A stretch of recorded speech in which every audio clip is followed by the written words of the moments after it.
दुर्गा मैया सतेरे बहिनिया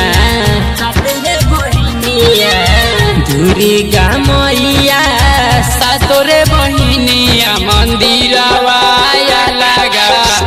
अलग बा मंदिरवा अलग बा दुर्गा मैया सातोरे बहिनिया दुर्गा मैया सतेरे बहिनिया मंदिरवा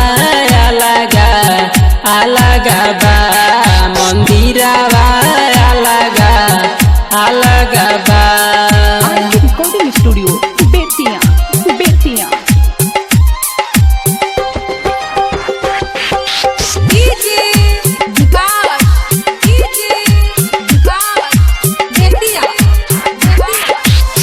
केहू कहे दुर्गा केहू कहेला काली केहू कहेला मैया तोहके भवानी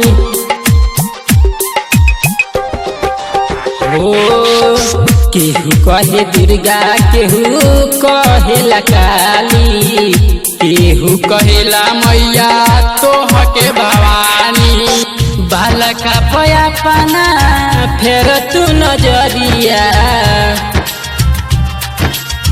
बालका पया पाना फेर तू नजरिया मंदिरवा अलग बा मंदिरवा अलग बा।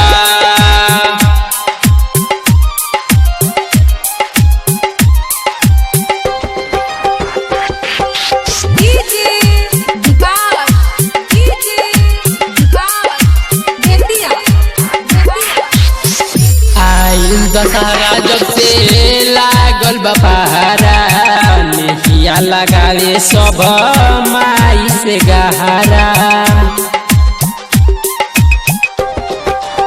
हो आई दशहरा जब से लागल बपहारा नेहिया लगावे सब माई से गहरा राइटर पे नदर लिखले बजानावा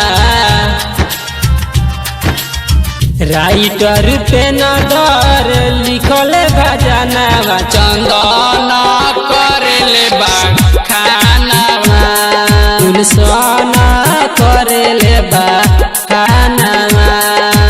आज की रिकॉर्डिंग स्टूडियो बेतिया।